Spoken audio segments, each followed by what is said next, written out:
गर्भवती महिला को क्यों नहीं काटते सांप, जाने क्या कहती है पुराण। जय श्री कृष्णा प्रिय मित्रों, स्वागत है आप सभी का हमारे चैनल जीवन ज्ञान स्टोरी में। प्रिय मित्रों, आज हम आपके लिए फिर से नई वीडियो नई जानकारी लेकर हाजिर हुए हैं आपके समक्ष। आज के इस वीडियो द्वारा हम आपको बताने वाले हैं, अभी सावन का महीना चल रहा है, इसे भगवान शिव का प्रिय माना जाता है। ऐसे में भगवान शिव के गले में एक भुजंग यानी सांप भी उनके आभूषण की तरह लिपटा रहता है। वही ध्यान रहे कि इसी माह सोमवार 21 अगस्त को नाग पंचमी का भी पर्व है। ऐसे में आज हम आपको सांप से जुड़ी कुछ खास बात बताने जा रहे हैं। दरअसल सनातन हिंदू धर्म में सांपों से जुड़ी कई परंपराएं और मान्यताएं हैं। ऐसे में यहाँ कुछ लोग इन मान्यताओं को केवल मिथक मानते हैं, तो वहीं शास्त्र व वेद पुराणों में बताई गई इन मान्यताओं को सनातन धर्मी अत्यंत विशेष मानते हैं। अनेक मान्यताओं के अनुसार सांप कभी गर्भवती स्त्री को नहीं काटते हैं। इस संबंध में यह दावा तक किया जाता है कि सांप किसी भी गर्भवती स्त्री को देखकर अंधा हो जाता है। माना जाता है कि सांप महिला के गर्भ धारण करने के बाद ही उसके पास तक नहीं जाते हैं। इन बातों को सुनकर अनेक लोगों को हैरानी भी होती है। ऐसे में अनेक बात सोचते हैं कि आखिर ऐसा कैसे हो सकता है और इसके पीछे का क्या कारण हो सकता है। तो आज हम आपको यह जानकारी देंगे कि इस तथ्य का वर्णन महावैवर्त पुराण में प्राप्त होता है। इसलिए गर्भवती स्त्री को नहीं काटते हैं सांप। दरअसल सांप को प्रकृति ने कुछ विशेष इंद्रियां दी है। ऐसे में वह बड़ी ही आसानी से यह पता कर लेता है कि कोई महिला गर्भवती है या नहीं। इसका कारण यह है कि गर्भधारण के बाद स्त्री के शरीर में कुछ ऐसे तत्वों का निर्माण होता है जिन्हें सांप आसानी से पहचान लेते हैं।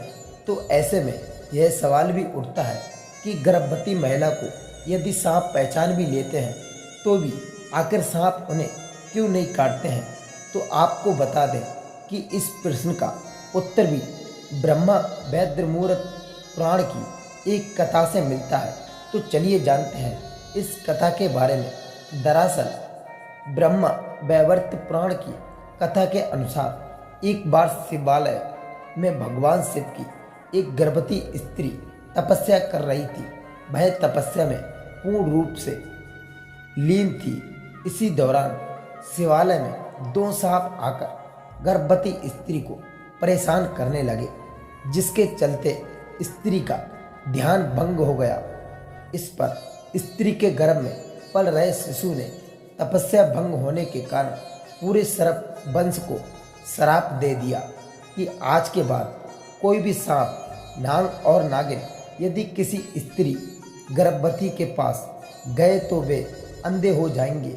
इसके बाद से ही यह मान्यता प्रचलित हो गई है कि गर्भवती स्त्री को देखने से सांप अंधे हो जाते हैं और ना ही वे उसे यानी गर्भवती महिला को काटते हैं। भाई एक अन्य मान्यता के अनुसार तो गर्भवती महिला को सांप के कभी सपने तक भी दिखाई नहीं देते हैं। कथा के अनुसार इस स्त्री के गर्भ से जन्मा बहा शिशु आगे जाकर श्री गोगा जी, देव श्री तेजा जी देव और जहांगीर के नाम से प्रसिद्ध हुआ।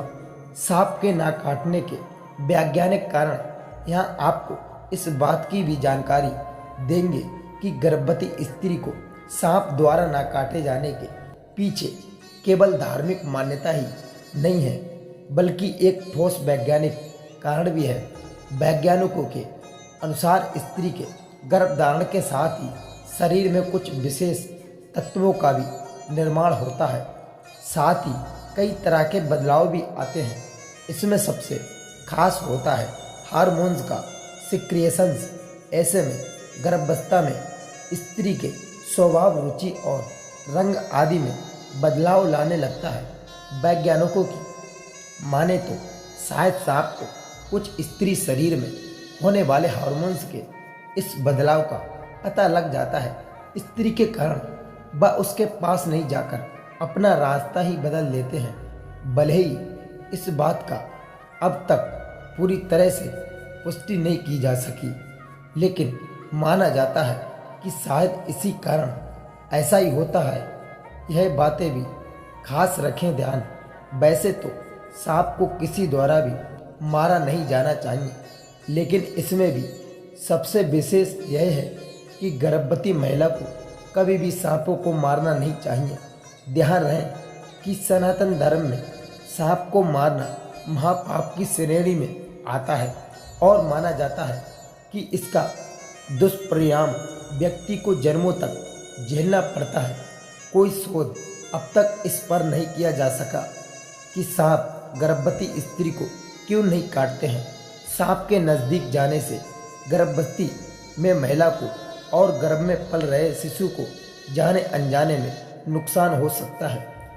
अतरू यदि किसी गर्भवती महिला के आसपास आपको सांप नजर आए तो तुरंत सावधान हो जाएं। तो प्रिय मित्रों, यह थी आज की वीडियो एवं ज्ञानवर्धक कहानी। अगर आपको यह सुनकर शिक्षा प्राप्त हुई हो तो इस वीडियो को लाइक और कमेंट एंड सब्सक्राइब अवश्य करें। जय श्री कृष्णा, जय श्री श्याम।